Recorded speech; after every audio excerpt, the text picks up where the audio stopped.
គោរពជម្រាបសួរបាទពុកម៉ែបងប្អូនទាំងអស់គ្នាបាទខ្ញុំបាទ Bibo រវត្តបងប្អូនណាបាទថ្ងៃនេះយើងមានរបបលេងថ្មីមកមួយគ្រឿងទៅដែរបងប្អូនជាមួយនឹង Kawasaki 900បងប្អូនណា SE 018បងប្អូនណាបាទ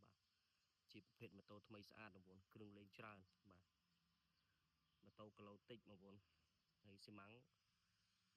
M បងប្អូនបាទស៊ីម៉ាំង SC បច្ចិកបងប្អូនទីធានាបងប្អូនបាទ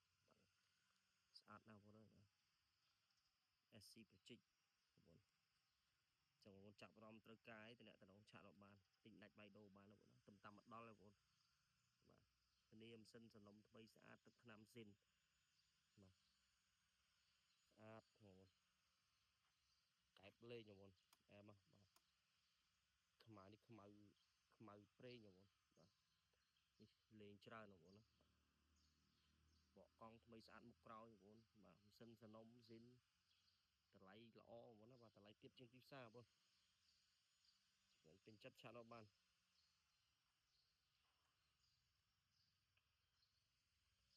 លេងខ្ចៅទីធានាបាន5 6គ្រាប់ដែរបងប្អូនបាទដាក់ឲ្យមិញបងប្អូនបកញងថ្មីបងប្អូនបាទសិនស្អាតសំណុំសំខាន់មានការការពារម៉ាស៊ីនបងប្អូនមានការការពារម៉ាស៊ីនបាទបាក់ញងថ្មីបងប្អូននេះទិញទៅអត់មានបាច់ចាំបាច់ដូរបាច់ដោះអីទេបាទទិញនេះយកទៅជិះទៅបងបាទមែនតើបងប្អូនបាទ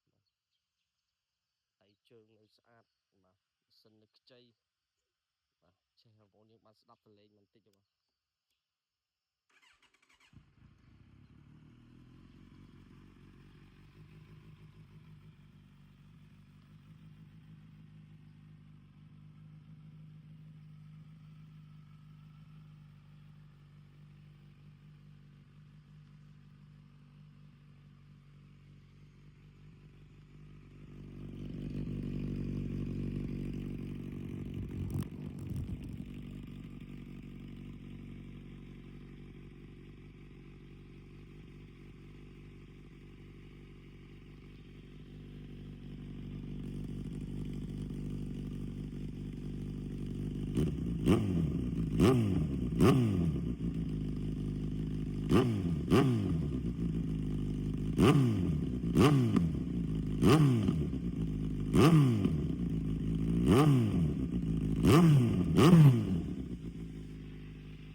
បាទអរគុណច្រើនបងប្អូន